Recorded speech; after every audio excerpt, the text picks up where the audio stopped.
Hello, everyone, and welcome to the Indie Creator Comic Podcast, where we are all about independent comics. I'm one of your hosts, Angel, with John Pepe. How's it going, Angel? Woo! Technical difficulties. This has been one of those nights, bro. How you doing? Technical Right? difficulties and tangents. Those are our trademarks. Doing Yes. good, man. Doing good. Keeping warm this February. Yeah, I know this East Coast weather, bro, is just killing me. I Yep. think we're supposed to be going up to 41 degrees soon, which is I'm looking forward to it. I think I want to bring out some shorts and suntan lotion and then be all good with that.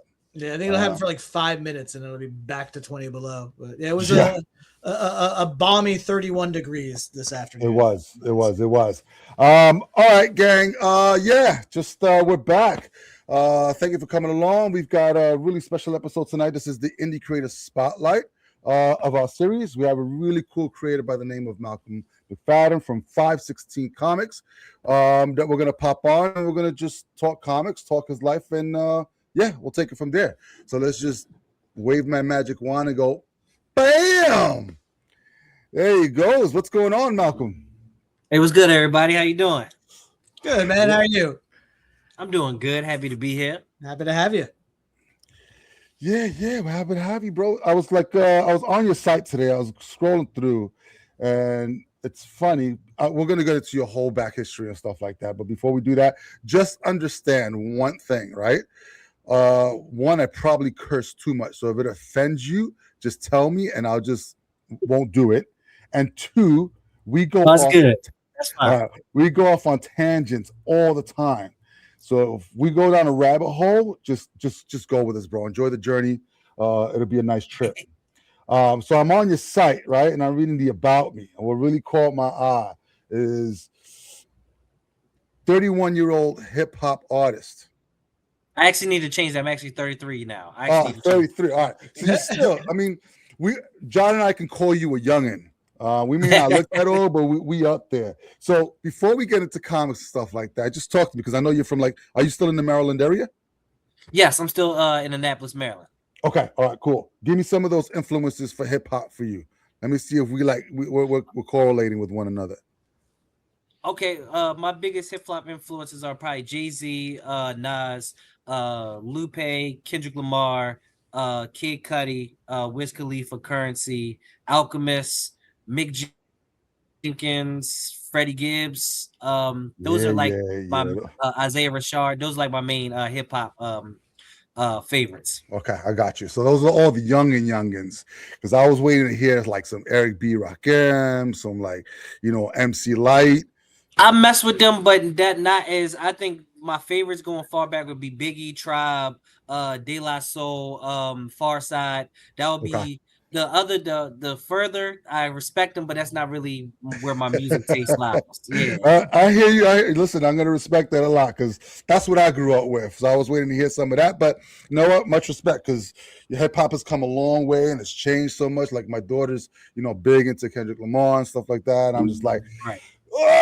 Some of the stuff I can get with, but you know what? When you grow up in a genre and it's so different from what it used to be.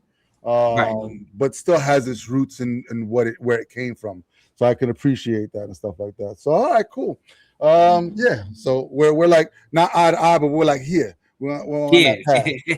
All right, so we're gonna take it back then. So we're here to talk about comics. We're here to talk about you and comics. So we like to start off with like sort of our origin story.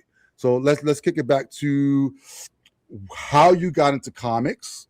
Reading wise, most people are going to talk about the big two because that's what was really around. And you can say, hey, my first comic was X-Men, whatever, and then try to just drift into what was your first indie comic that really caught your eye.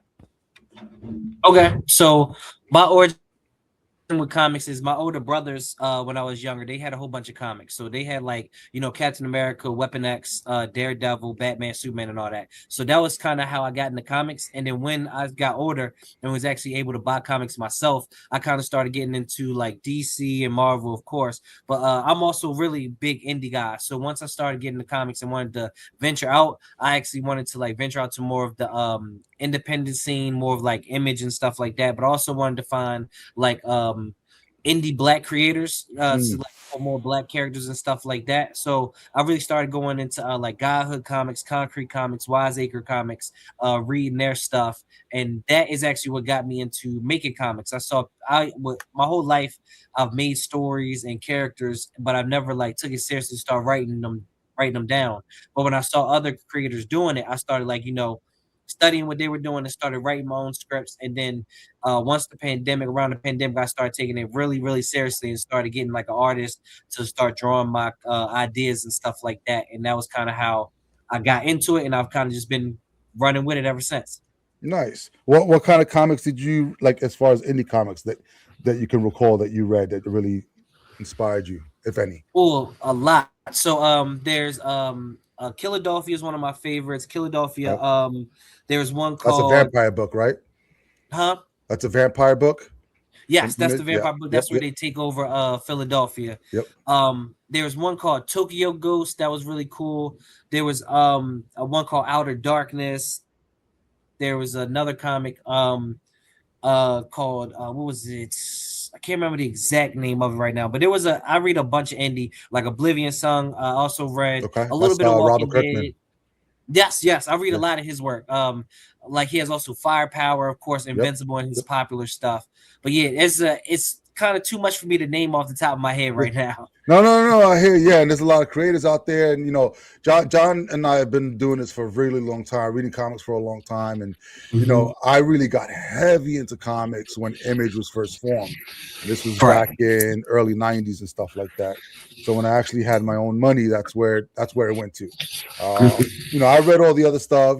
John knows more about like Marvel and DC history than fucking anybody I know. And just a really solid memory with like creators and stuff like that. So I always go to him for like the library and stuff. But yeah, I took a long break from comics, and when Image was formed, I mean, you had 6-7 of the best artists who jumped ship from top 2 to create their own company just to do what they wanted to do. Because listen, DC and Marvel, they have some great stuff, but it's IP that belongs to people, right? If you want to, do stuff with them, you have to play by their rules, their sandbox. And one of the things that really caught my eye in the very beginning with Image is the fact that it was all creator owned. That this company came together. Whatever you did under this umbrella, at the end of the day, it's yours. You can do whatever you want. And Robert Kirkman is a big testament to that, because look at what we got. We got not just the Walking Dead comic, we got the Walking Dead show. We got not just the Invisible comic, we got the Invisible animation show and stuff like that. And he owns that. Image doesn't own that. That's all his. Just crazy. I mean, we talk about, we had a conversation, I think, what was it, last episode, 2 episodes ago, where we were like, we cannot remember an indie comic that has had a hold on the nation since Turtles. Teenage Mutant Ninja Turtles? Yeah, that was the last indie comic that really just held. I mean, we spoke about Walking Dead, we spoke about Invincible, but my test is going to be time. Yeah, it's going to be time. So in 10 years, in 20 years, are people going to know what The Walking Dead or Invincible is? I guarantee you in 10 to 20 years, people are going to know what Turtles are. Still, they may not know the true origin. They may just know the animation. They may know a comic here and there, but they will know what Teenage Mutant Turtles are. And we were freaking wrestling our heads, and we're like, why can't that happen now? And we just went back and forth with this whole conversation about, how technology is really prominent and stuff like that. But it doesn't stop creators like yourself that have all these wonderful ideas, their imagination, to bring their stories forward. And I think that's the time that we're in now, where things are a lot easier to be able to get a lot of this stuff in front of people. And it seems like you've been doing that for a while now, huh? Right. Yeah, it is a lot easier, especially with social media. It's allowing you to be in front of people without actually being in front of people. So, and you can also connect with people via social media. So it's a lot easier to actually create comics too, because I can find my artists. Most of my artists I find are on social media. Actually, all my artists I find on social media, and I connect with them through that. So it would be hard if I was just, looking through my area for artists and couldn't find a comic book artist who actually fit my project. So yeah, social media has done a great job with connecting us to the people we need to be connected to not only sell our projects but create our projects. Yeah, for sure. It's been a game changer for a lot of people. All right, so you're not an artist per se, you're a writer. Yeah, I'm just a writer. I wish I could draw. It would save me a lot of money. But yeah, I'm just a writer. Listen, I tell everybody all the time, everybody can draw. It's just practice. Stick figures, they're drawings. You just got to add some meat onto them, and then you're good to go. All right, cool. So you started to take writing, I guess, a lot more seriously during the pandemic. Do you have writers that you look, besides Robert Kirkman, that you like? You look at specifically? Yeah, main writer I'm inspired by is Rodney Barnes, also Brandon Thomas, who writes for DC. Those are two of my favorite writers who really inspired me. Okay. And then what steps did you take to writing the comic format itself, like scripts and stuff like that? Did you take classes for that, or is that something that you just studied on your own? Looked it up. Yeah, so like my friend of mine, he actually writes movie scripts, so he kind of helped me. He had this app back in the day, was called Celtic. It was It's called Celtic app that had it had different formats for, like, if you want to do like a screenplay or like writing comics. So it helped me with the format itself, and also looked up other people's formats. And everybody kind of had their different format for writing comics, but I kind of went with this Celtic app, their format. And then once the app started, was kind of glitchy, so I went to Google Drive to started doing and Google Docs to write my scripts, and kind of I still formatted how theirs was formatted. Mm-hmm. Oh, that's cool. So then talk to me a little bit about your process, because a lot of the times we have like mostly either writer artist or artists on the show. Talk to me a little bit about your process when you're writing a script for an artist that you're working with. Like, are you detailed? Are you loose? What's that relationship between you and the artist like? So for some of my artists also don't like speak English, so like they aren't from here, so like they use translators. So and I don't really know how like the translators work when it translates to other languages. So I try to still be direct and by what I want, but still give them room to still be the artist and still draw. So most times when I'm writing my script, I don't get too detailed unless I really want something in it. Like if it's like a fight scene, I won't get too detailed with the fight unless there was something I really wanted to show. One thing I learned from other writers was that you want to let your artist be a part of the project as much as you are. So like letting your artist be the artist, where you're not giving them step by step, I want this, that. You still let that artist be creative. And then, because I'm a writer, so I do visualize these things while I'm writing them, but they are an artist. That visualizing things is what they do, is what they're good at. So I try to give them some guidance and give them what I want, but still let them, add their talents to it and bring my ideas to life in their way. Oh, that's good. Yeah, because we've met some really anal writers, right, John? That are like really just tight and specific on the things that they want. I mean, every single detail. I've worked with writers too that they write out every single thing that is in a panel. Right. There's almost no wiggle room for a sense of imagination. And some artists, believe it or not, appreciate that. Like the less that they have to think about, because the writer's giving it to them, then they could just plaster it onto the page. So, and then there's some artists who are just like, if you give me one word, I'll give you a masterpiece that's worth 1,000 words, kind of thing. Yeah, so it's definitely hit or miss. We work with both of those guys. So as far as that relationship goes, it does seem like you do a little bit of a Marvel method. So you kind of give them a plot, you let them kind of stage it out, unless you said there's specific panel layouts or imagery you want in there. Then you get a little more detailed. And then when you get the art back, that's when you start laying the dialogue in, or do you actually send them bits of dialogue as well? Well, my scripts normally have dialogue in them, so I will change the dialogue at times. Like, but I still want to give them some sort of dialogue so that they know also what happens in the scene, and also how much dialogue is needed in that panel. So that's very important, because I don't want I don't want like sometimes I don't want my dialogue to take away from the artwork. So like if it's a panel with a good amount of dialogue, I would like for that panel to be bigger. And sometimes I do convey that to the artist, like, hey, this one they're like really talking in this one, so I kind of want this one to be bigger, and so I can not take over the artwork with the dialogue. And sometimes also I'll switch up the dialogue after I see like the pages back. I may like change the dialogue to some of it being, you know, in a certain panel, so it doesn't take away too much. And that part kind of just comes into play once I see the artwork. But for the most part, I do beforehand give them the dialogue and give them the script. Like when they get the script, it's not just okay, fight in this panel. Somebody walks in this panel. No, they're getting the conversations. If it's two people talking, they're getting the conversations too. Good. So they kind of, and also that can help them to like frame. If I have a person saying something in like in a certain manner, that can help them frame what they draw. Mm-hmm. Very good. How many different artists do you work with? I work with I would say 5 or more artists. It's actually a lot because I have a few different titles, so and each title has a different artist and colorist. So I work with mainly about 2 artists per project. Okay. Mm-hmm.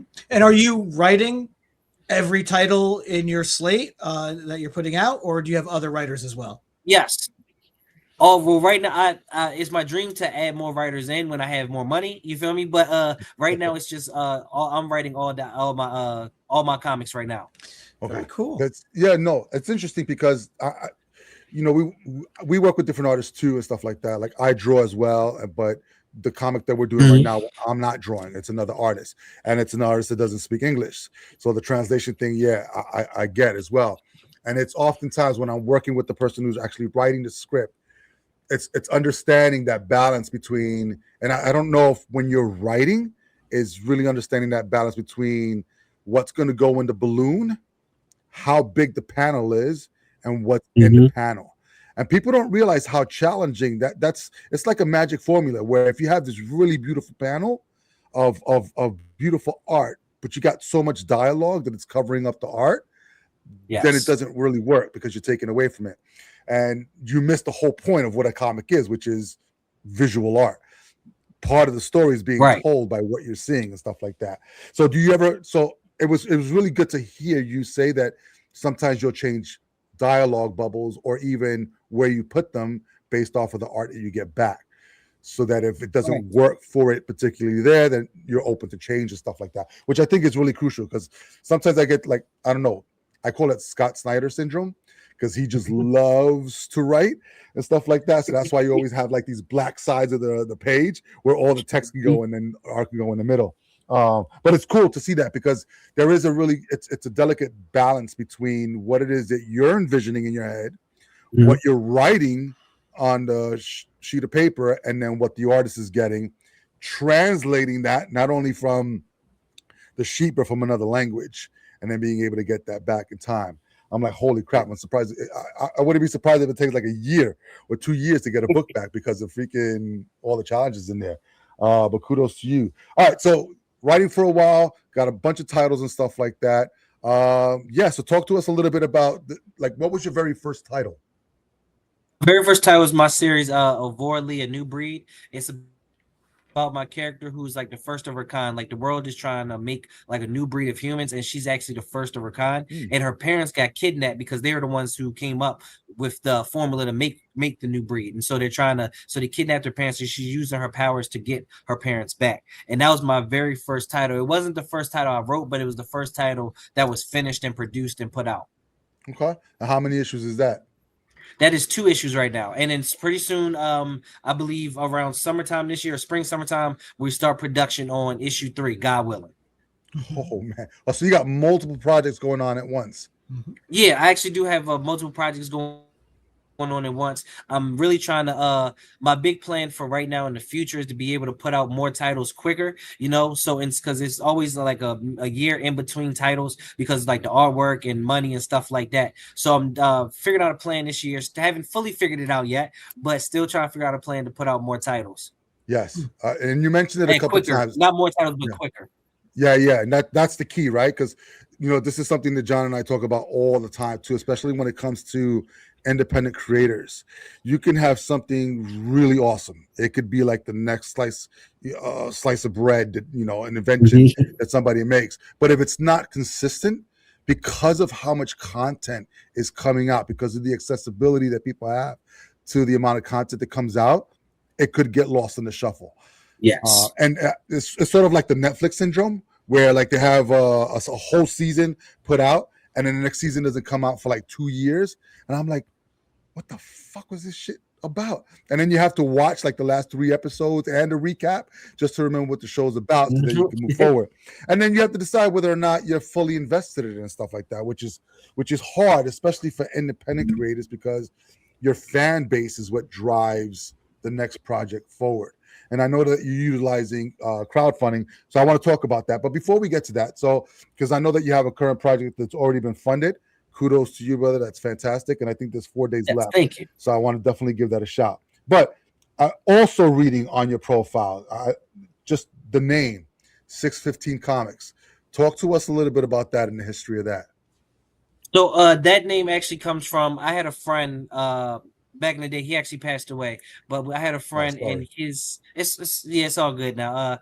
He passed away, and he had his address was 615, and it was basically like a hub for us. Like it was a place where we did mad creative stuff we probably shouldn't have been doing, but it was a place where we could really just be creative, whether it was music. I had different friends that like would build stuff that we had rappers, songwriters. It was just basically a place where we just came up with different ideas for things. And then when after he passed, I kind of wanted to keep the spirit, his spirit, and the spirit of the creativity that we did there, and like my friend groups and stuff alive. So I named it 615 Comics after that. That's awesome, bro. That's a really solid tribute there and stuff like that. The only other thing that I saw on this site, and I just have to know how you pronounce it. So you have a Valiant book on here that I don't know if you know, but Ninja K. Ninja? Yes, that's what it is. It's fucking Ninjak. It's not but Ninja K. It is Ninja K. No, it's not. They did do a Ninja K. I know. Yes, it's Ninjak. Yes. Yes, but it's Ninjak. It's supposed to be like MIB shit, but fuck that. There's no Ninja/L, Ninja/M. I know there is, but it's only one Ninjak. That shit bothered my soul. When I saw it, I said, no, not another one. It'll always be Ninjak to me. So see, this is what I'm talking about. But I like that. I like it because Ninjak, the story gets deeper. Like we just call them, if we call them Ninjak, if we take away the Ninja K, you take away from all the other dope ninjas that are also with them. Yeah. So like that's because the story gets way deeper after that. Like, so that's why I always call them Ninja K, because then it starts a conversation with people, and it's like that I start telling them about, it goes deeper with all the other ninjas, and some of the other ninjas are actually fire. So it goes into a deeper conversation. Yes, I know, but screw all the other ninjas. It's just Ninja. It went at. All right. So this is what I found really the most interesting and almost amazing for someone of your age is you have a shared universe, right? Mm-hmm. And which seem to comprise about 5 or 6 titles at least. 5. Yep, 5. And that wasn't enough for you. And you're writing all of these, but that's not enough for you. You have another slate of about 4 or 5 titles that is just 2. Just two at this point. Okay. But a whole nother slate of not in that universe, self-contained ideas as well. That just so where does that happen? Like when you come up with an idea and a concept, and how far along in the process are you like, oh, this would be great in my main universe, or this is served better to be on its own? Is that, do you start from the shared universe, or do you just start with the character and then try and find the home?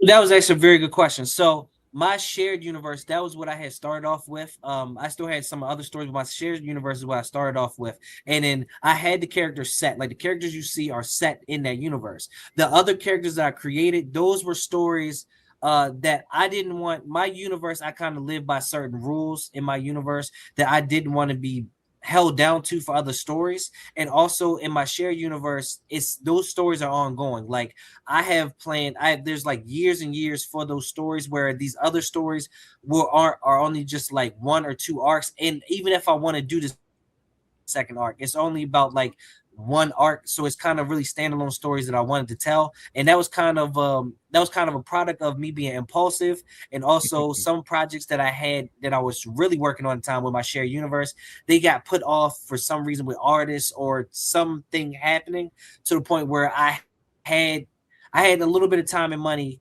to make to make the other comics and produce those. So I did. And in hindsight, I kind of wish I would have waited a little bit, but everything's turning out well so far. It just sometimes gets to be a lot to think about how to promote them, how to push them, and stuff like that. It's a challenge that I kind of put on myself.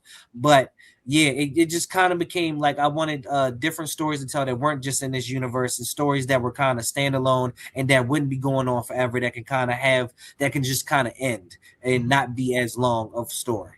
Nice. So yes, it's interesting because I can hear how revved up you are. Like you're ready to go. I'm pretty sure you're like talking to us, but you're thinking about a story and you want to write words down right now.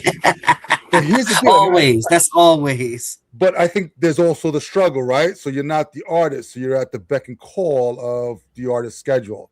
So I can see where being antsy and being able to have more time to write even more, because we have to follow the process of the artist. Now, when it comes to, so we're going to shift a little bit to the business, because a lot of the times when creators are looking at making something, all they care about is the pretty stuff. They care about the words, the balloons, the pictures, the color, all that stuff. But they say, okay, you know what? I got this thing.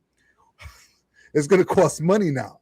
So one of the things that, actually, let me get it from your end. So on your side, when you handle the business, are you doing everything up front? Are you paying out of pocket for everything, or are you crowdfunding and then paying on the back end? What works best for you? So started out, everything was straight out of pocket.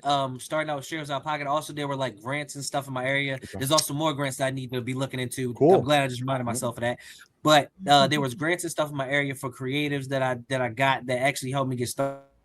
But it was also me saving up money, because working 9 to 5 like everybody else, just saving up money to get it started. And then crowdfunding also helps. Crowdfunding helps really with the books getting printed, and it helps with the money for further projects. So that helps. And then also after you get the book printed, when all of my campaigns, I like to get extras printed so I can go to cons, so I can sell them on my website, and that also helps me to keep going. So it's really, the crowdfunding and everything is really helpful, but it starts from me. It starts from my pockets, and then it goes from there. Okay. Yeah, I mean, because we've had numerous conversations with different creators. You could be in the red for years, not making a dime back. And a lot of the time, passion will only carry you so far.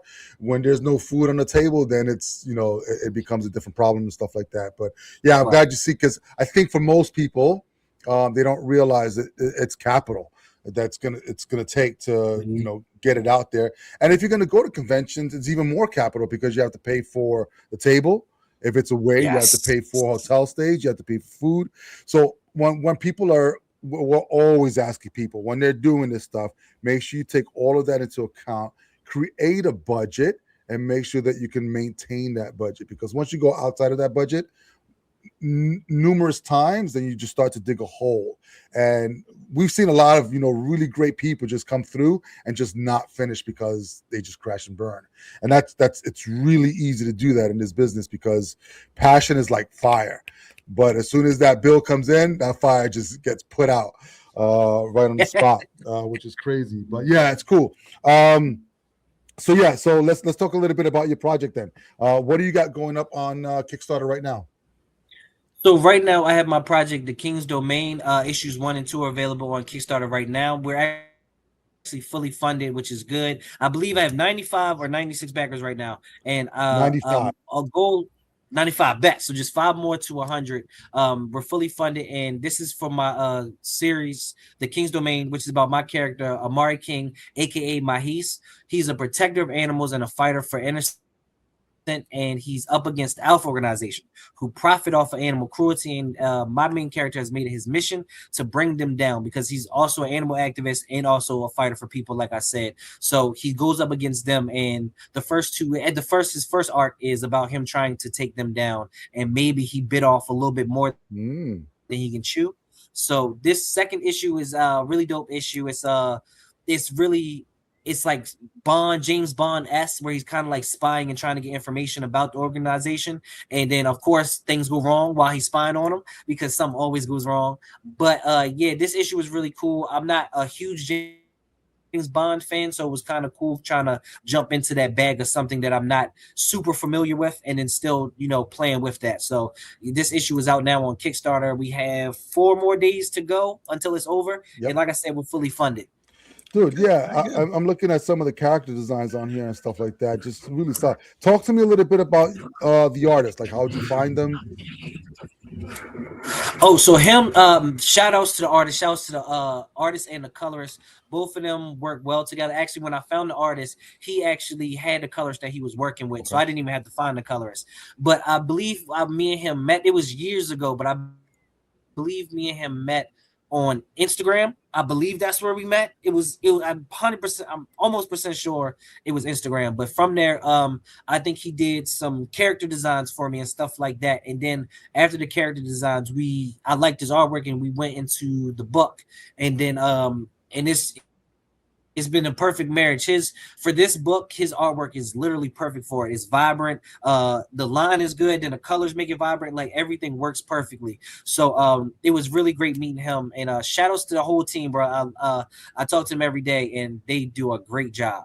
Yeah, the colors are really solid. I mean, I'm looking. Sorry, guys, I can't share, but I'm looking on my iPad. But yeah, really, really cool stuff and stuff like that. How long have you been working with them? I want to say now maybe 4 years now. Okay. Before they actually did the book. Like I say, he was doing character designs for me for a good little bit. So I want to say consistently about 4 years. I could have that wrong, but I'm close to 4 years. Now, was you already doing comic work, like sequential work before you, or is this his first time at comics?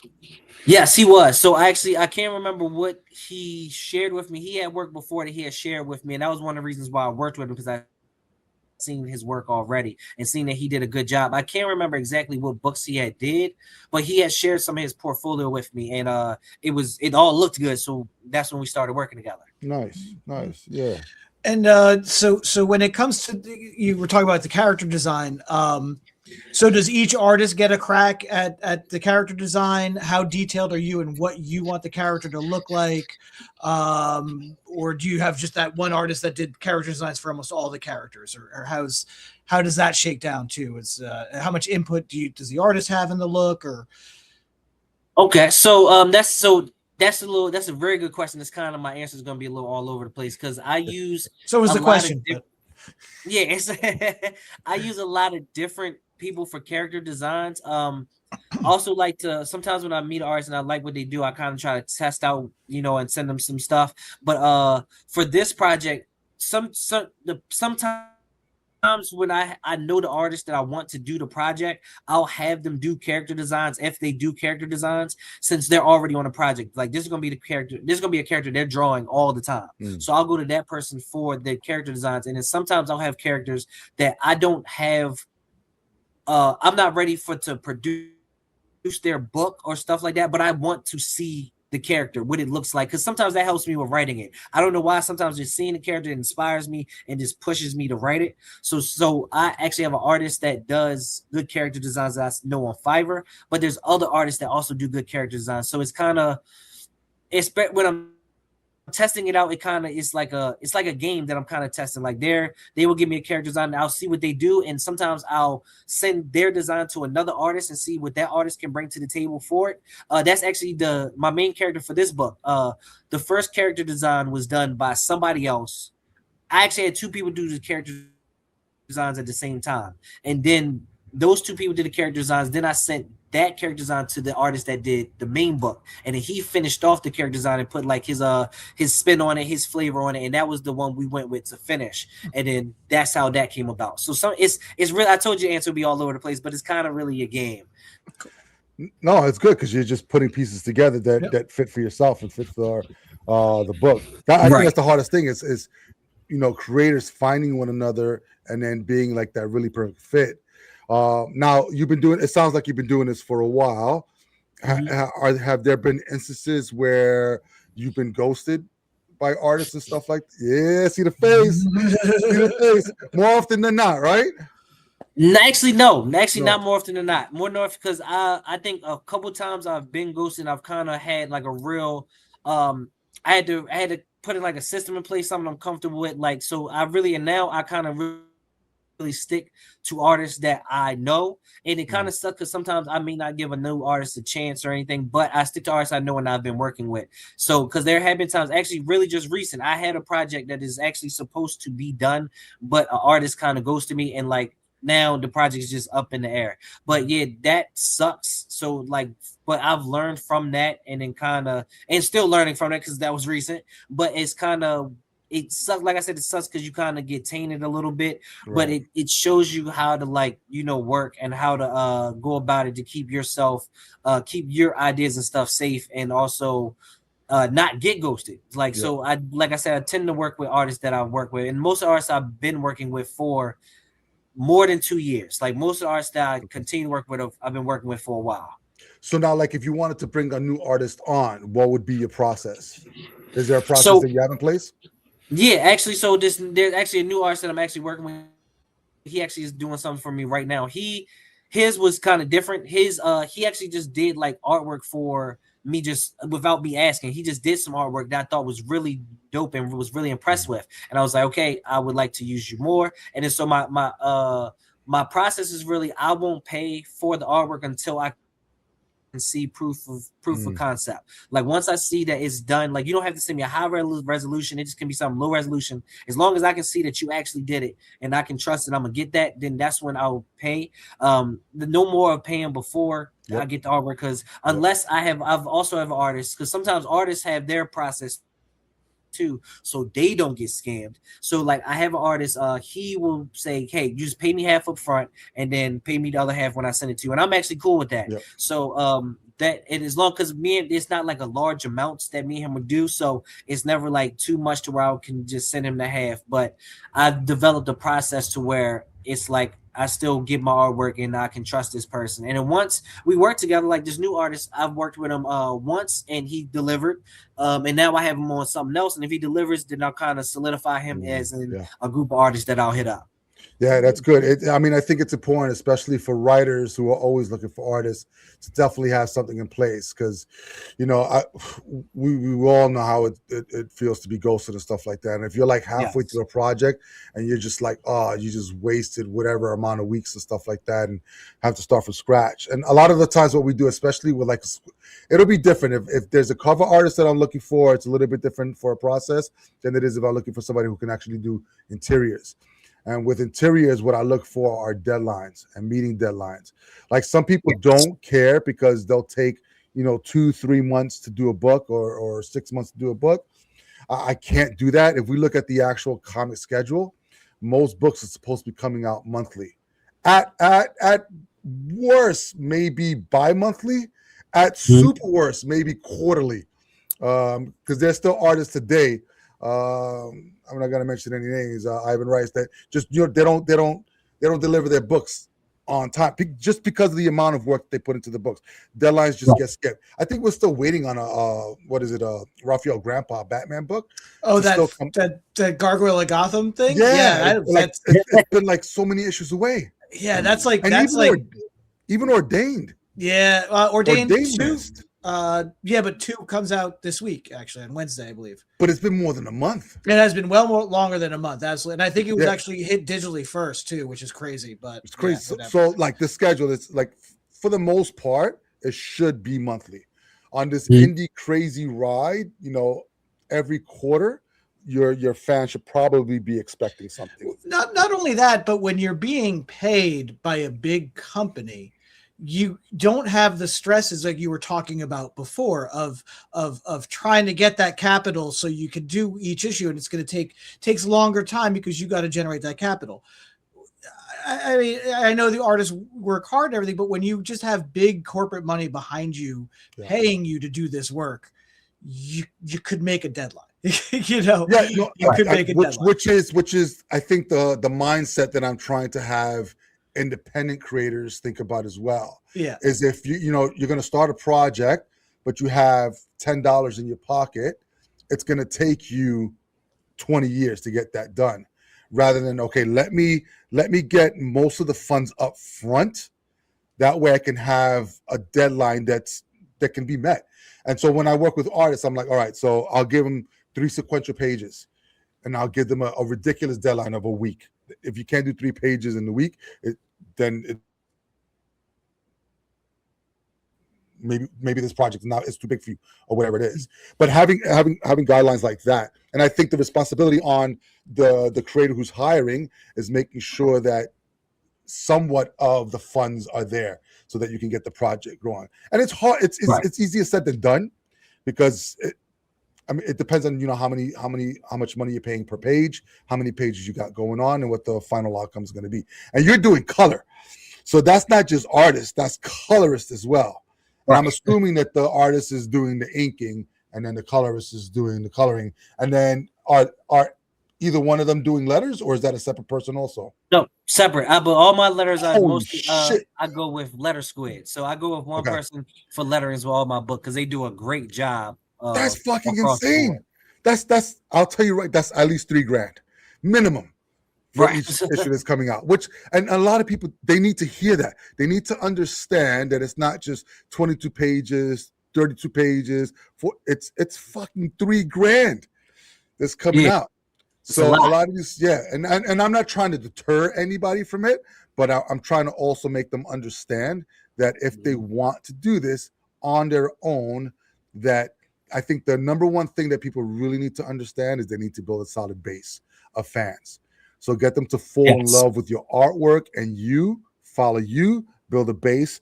That way you can promote your project on crowdfunding, get it, successfully funded like you have. Which is really key, and then hopefully keep those guys over time as well. So how often do you do shows? Cons, it kind of depends on like travel, work, and stuff like that. This year I've made it a big point to go to more. I try to. There's also, but outside of cons, there's also like flea market events, events where like there's different creators and stuff like that, artwork events that are always good. So I try to look for as many I can. Also sometimes it's hard to like find these events. Like it's like it's not like a real search engine. Like for Comic-Cons, it is. I can literally just search Comic-Cons in the area. It's like that. But sometimes Comic-Cons are so spread out. So I also want to find events that aren't just comic based, so I can kind of reach that fan base too. So it all depends, but it for most parts, at least 1 or 2 every 3 or 4 months, at least, because like I said, depends on schedule, depends on timing, if I can get to the place. Like you said, hotel rooms, food. You feel me? So a lot goes into it, but at least 2 or 3 every 3 or 4 months. That's good. Yeah, what's really cool. Like the big cons are great, but most of the people that go to the big cons are looking for like the pop culture stuff. You'll run into people that will kind of come by and stuff like that, like Baltimore Comic-Con I've done and stuff like that. And the tables are pretty penny. You're paying like $500, $600 for a table, and then to have people come through, you've got to clear that money on one of those days to make sure that you're making your money back on top of what you already spent, to print your comic books and get yourself there and stuff like that. And they're cool because they're huge. There's a lot of people coming through. But a lot of times they're there for, especially if they're coming up like, oh, dude, I'm selling an independent book, but they want me to do a sketch of Superman or Batman or Vampirella. I'm like, those are not my fucking characters. What are you asking me to? But you know what? $50 is $50. $60 is $60. You take it. But what's really cool now is the indie scene is I think probably it's ramping up for sure. And there are more independent conventions out there that are geared towards independent creators. I have a bunch of links. I'm going to send them to you as well. Yeah, so if you can make it to any of these, they're really cool because the people that are coming here are not looking for anything but creator-owned stuff, which is really cool. So if you can, make more fans and do it, and they're getting bigger, which is insane. They used to be like this little hole in the wall, like maybe 5-10 tables in a church and stuff like that. Nah, they're like convention size where you have like 100 tables of just independent creators, and that's all they will take. They will not take anybody else, which is really cool. That's dope. Yeah. So I'll definitely share that with you as well, which is cool. All right, John, do you have anything else? Yeah, it's really interesting because a lot of what you're doing, both with your shared universe as well as the side quests and side projects and stuff like that, the non-shared universe stuff, reminds me of two specific things, two entities, so to speak, which I think is really funny because I think they both came about right around when you were born. Is Image Comics, right? And Milestone Media. Right. Yeah. Okay. Yeah. And so I'm just kind of wondering, one of the things I do like, I could definitely see a bit of the Marvel, the classic Marvel influence, the sort of the world outside your window. You have the diverse lineup of characters. You have the socially conscious story arcs, like you were talking about, the one with the, the animal protection and things like that. Like you're definitely got a mission statement, but it seems like adventure story comes first, so you're not really hitting anybody over the head with stuff, and it's character driven, and again, like classic Marvel, reflecting the world outside your window, but an Image, as far as their diversity of just genres that they now publish, they're so far beyond what they started out as, and has really been, I think, leading the charge right now as far as doing all sorts of different types of stories. And as far as Milestone, I just definitely see that 90s influence on a lot of your work. So is Milestone something that you grew up with? Was that something, I know Static Shock was probably hit you at the right age, right? So what was that sort of like as far as growing up with that alongside your tried and true heroes? Because you had, a mainstream indie imprint, because Milestone was published by DC. It was creator owned.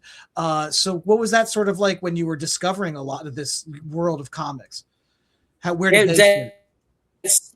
That's actually a really good question. So I like you said, Milestone and stuff started around the time I was born. So I actually didn't get a chance to actually grow up with it, Once it got booming, and once I was old enough to, actually comprehend stuff, it had already boomed and stuff like that. But it was great for me because Static is actually my favorite hero. And of course, I was introduced. Actually, I don't think I was introduced with him to the show. I think I had his comic beforehand, but I'm not 100% sure because that was a long time ago. But Static has always been one of my favorite heroes. And this Milestone has always been a big inspiration, of course, with the Black heroes, the representation, but also just the storylines, the storytelling. It was like you said, it was DC, but it wasn't DC. It was still very much a standalone thing.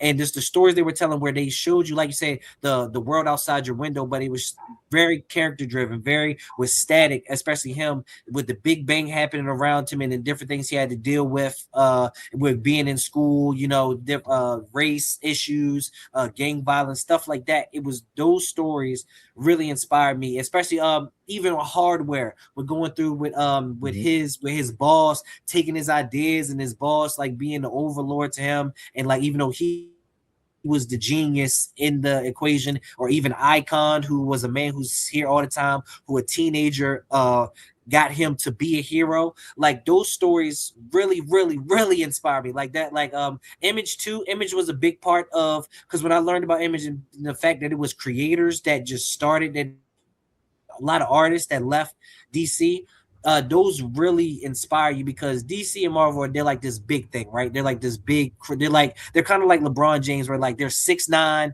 they're freaks of nature. But then you see this person that comes out like Stephen Curry that can shoot, and it's like, I can actually do that. You feel me? Like this, I can actually, I can't be 6'9", you feel me? But I can work enough to shoot good enough to be Stephen Curry. So I think that was really cool seeing those companies and then starting up and being independent and then coming together to tell these stories that they loved and that they're passionate about. That was a huge inspiration for me. Nice. Well, me personally, best part of Milestone Media is Dennis Cohen and I share a birthday. But that's what's up. There's always something that he's got to say. There's got to be about him. God damn you, John.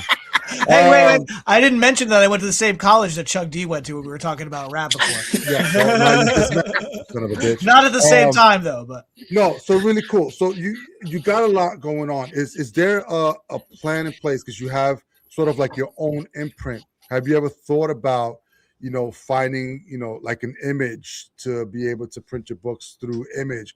Find a publisher that will kind of bring these things to inside the stores.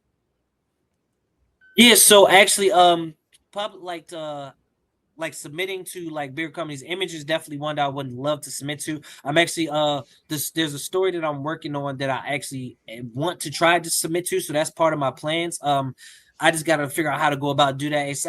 It shouldn't be too hard. I seen there's a creator, her name is Stephanie Phillips. She's a writer. She does great on TikTok with telling people how to like submit and telling them stuff like that. So definitely more so for like my standalone stories, I want to like submit to Image and go about that. I think for right now, me producing and putting out my shared universe is kind of what I want to do for me. But I do have plans to like push some of my other stories that are not part of my universe to someone like Image or Mad Cave. I think they also take submissions too. There's a bunch of small publishers out there and stuff like that even if because it's always coming down to distribution. So if you got in through Image, right. Image is already picked up through limited distribution. So the books would be through them and they would, get marketed into the stores and stuff like that as well. But there's also Massive Indies. So Massive Comics has a Massive Indies imprint. And under their Massive Indies imprint, if they accept you, then you submit your book through them and Massive will publish your book, or it'll be listed under Massive, but it'll be distributed through Lunar. That's the thing that most people don't understand is distribution is key. And so, when we lost Diamond Comics and we broke off to Lunar, which is mostly like DC and then a bunch of other publishers. And then you have Penguin Random House, which is Marvel, and then a bunch of other publishers. Those are the main two distributors in the US right now nationally. So if you want your book in stores, it's pretty much going through one of those chains, or you're going to every single store and saying, hey, do you want to put my book on the shelf on consignment, which some people do. So they'll say with a local, and you know what? It's not a bad thing to do, to go to your local comic book shop and say, hey, listen, I've got this brand new comic. I got 10 issues. Can you do a consignment with me? And basically what they'll do is they'll either say yes or no. They take the 10 books, they put it on the shelf. If they sell, then you get your 90% or whatever percentage you guys agreed to. But it allows you to get feedback from the public. If you put out a book, every Wednesday is New Comic Book Day. So if that book goes on the shelf on Wednesday, you go back the following week and there's 0 books on the shelf. Fuck, how good would that feel? That would be great. Yeah. Great. That would be crazy. But then if you come back and it's 9 on the shelf and you sold 1, it's not about feeling bad, but it's like, all right, why didn't? And this are conversations that you would have for like the shop owner. And then because they're the ones that are going to be getting feedback from customers right off the bat. And the shop owner is going to be like, oh, yeah, a couple of people came up with it, but whatever reason it is. So I tell people, as funny as it may sound, if there's a comic shop or comic shops that you can get to and just talk to the comic shop owners and say, hey, listen, I'd like to put my book on your shelf. Because I believe more often than not, most comic book shops have like an indie section where they'll put stuff up that's independent books, and there's a market for it. There's also, still something to be said about the good old fashioned hand sell. Comic shops are there to move paper, just like you are. And if you make that relationship with the comic shops and let them read your product and they like it, and they will be like, when that kid comes in looking for something that your book is going to be what that kid is looking for, even though he doesn't know it, that retailer will know it. Yeah. Right. Exactly. Yeah, there's so many different avenues to go down. The only thing is it's work. And a lot of people don't want to put in their work. They want to create the stuff, but the back end they want somebody else to take care of it, and that's the tough part. And that's where the disconnect comes from. The creative process. You got to be able to put that hat on. But then when you got to get your books into the stores, or you want to start making that dough to make more books, then you got to put your business hat on and say, okay, how do I market this? How do I get it out to the public? How do I get more money so that I can make the next book? Because we're not saying how am I going to make more money to buy my next boat, because it doesn't matter how many books you sell, you're not buying a fucking boat. You're trying to save enough money to get the next book out and hopefully get the next one out. And I think that's what creators are really passionate about, is getting as much of their work out into as many people's hands as possible. But it doesn't happen without that back end stuff as well. So, but it looks like you're taking care of that stuff, and you got ideas that you got going on in your brain, which looks like it's not even shut off right now. I wish it would just shut off. All right, is there anything else that you want your fans to know? Anybody, this is your last spiel to just get it out. Like, where can they find you? One last pitch on the King's Domain. Go for it. Okay, cool. So you can find me 615comics.com. If you look up 615, the 615 spelled out and not just numbers, 615 comics.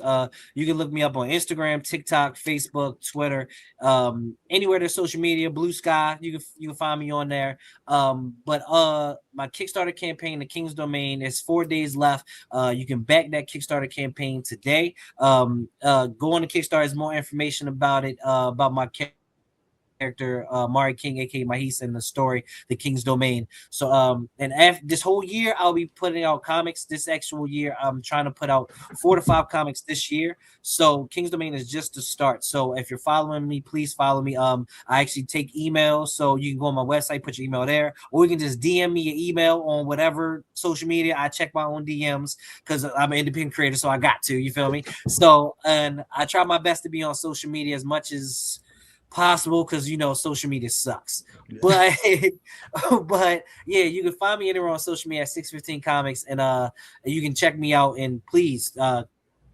contact me if you've read my books. Let me know what you think. If you want to check them out, just hit me up. I'm real easy to talk to. All right, cool. I'm definitely going to add the links to the video as well, so you guys will have access to that, to his website, and also the Kickstarter page. 4 days left to get on this guy, so show some more love. All right, last question before we let you go. We asked this of all our guests as our last question. What would be your piece of advice to any creator who's thinking about, and let's go within your realm, any writer who's thinking about, getting their story out there? Okay, writer. If you're a writer, put your story out there. There's a lot of writers who who spend so much time just writing and not like just sharing their ideas, especially with social media. If you're a writer who wants to become a creator, start sharing your ideas, start sharing some of your designs, because you're going to have to build a fan base. You can't build a fan base without going where the fan base is. So if you want to like really put your stuff out there and you're really about it, start putting yourself on social media, start putting some of your ideas out there, start without even giving too much, just so people can be excited about it. Just really put yourself out there, and also just write every day. Write every day. You get an idea, write it. Even if you think the idea may suck, write the idea, just write it out, because the more you work a muscle, the stronger it gets. You feel me? Things become more muscle memory. You get better at it. You learn things as you go. So definitely continue writing, but also don't let it stop there. Put yourself out there. Connect with because that's one of the biggest advice. Connect with like-minded people, because all of us creators, sometimes we be so much in a cave that we don't go out there and talk to the other bears and animals and wildlife. You feel me? So definitely step out of yourself and meet more people, meet like-minded people. Nice. All right, great words, Malcolm. Listen, bro, thank you very much for being on. Don't have to say good luck, because it's already freaking there. You're at your goal. But we can get you more money in there so that you can get more stuff for the future. Listen, when your next project comes up, I'd love to have you back on, see how the whole process is going. It'd be great for you to check in on the road. Oh, definitely. And whatnot. Definitely. Yeah, cool. All right, best of luck with everything. You ever make it to New Jersey, look us up, man. Yeah, for Hey, sure. that's what's up. Okay, But yeah, I'm not too right here in far. Maryland. We all on the East Coast. Yes, we're neighbors. It's fucking freezing. All right, Yes. guys. It's been an awesome time. Listen, if you like what you heard, subscribe to the podcast. Better yet, you can invite 100 of your best friends to come on. We've got guest reviews, news reviews, all that stuff. Every week, John and I are here. If you want to be on a podcast, just like Malcolm was, want to talk about yourself and or a project you got coming up, just go to indiecreatorcomics.com, click the podcast link, fill out the form. John and I would love to have you on. As far as social media is concerned, Indie Creator Comics, we're on all of it. You can follow us there. Last but not least, please support your local comic book shops, please, because without them, we would not be able to do what we love to do, and that's read comics, talk comics. All right, guys, until next time, I want to thank you for joining us on the Indie Creator Comic Podcast. We want to thank Malcom McFadden of 615 Comics for being on. And until next time, peace out. Be good.